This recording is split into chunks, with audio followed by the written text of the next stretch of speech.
আমাদের রান্নাঘরে সব লোককে স্বাগত জানাই। আজ দেখো আমি শুটকি মাছ রান্না করবো। এই যে পুঁই শাক দিকে শুটকি মাছ রান্না হবে। আর আমার দেখো ভাগনা আর ভাগ্নি আসছে, দেখতে পারো।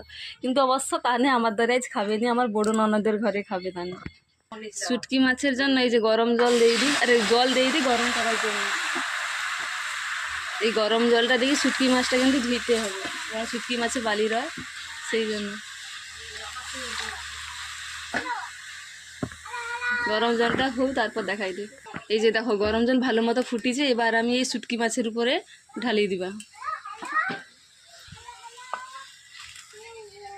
এই যে যত বালি আছে যত নোংরা আছে এই গরম জল দেওয়ার কারণে কিন্তু সব পরিষ্কার হয়ে গিয়ে বাড়ি চলে যাবে।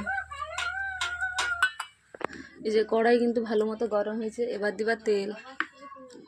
আমার ঘরে কিন্তু সাদা তেল খাওয়া হয়, সরষা তেল খাওয়া হয়নি। আমার শ্বশুর শাশুড়ি অসুস্থ, তার জন্য। এই যে দেখো, আর আমার ভাগনা ভাগ্নি বসে কি দেখে রে আমার রান্না, আর আমি কীরকম ভিডিও করি তা নিয়ে দেখার জন্য বসছে। এই যে তেলটা কিন্তু এবার গরম হয়েছে ভালো মতো। এবার ফোড়ন, 5 ফোড়ন, এই যে 5 ফোড়ন।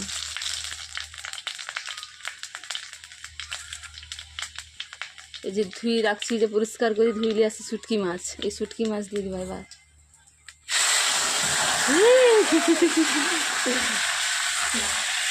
জ্বালনটা জ্বলার কারণে দেখো কীরকম আগুন ধরেছে কড়াই কিন্তু। ভালো করে ভাজি। এই দেখো ভালো মতো শুটকি মাছটা ভাজা হয়েছে, আর তখন যে কড়াই আগুন ধরেছে কারণ প্রচুর জ্বালন হওয়ার কারণে কিন্তু সেটা হয়েছে। এই জন্য জ্বালনটা একটু বাড়িয়ে দিচ্ছি। দেখো এই যে পুঁই শাক, আমার বাবু বলো তুমি।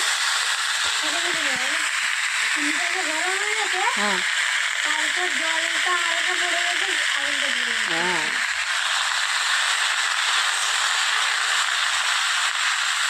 ভালো করে লাড়ি।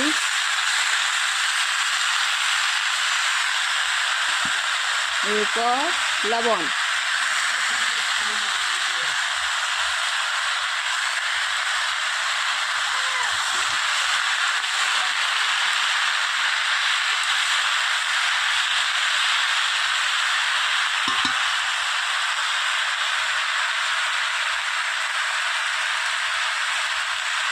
তারপর হলুদ,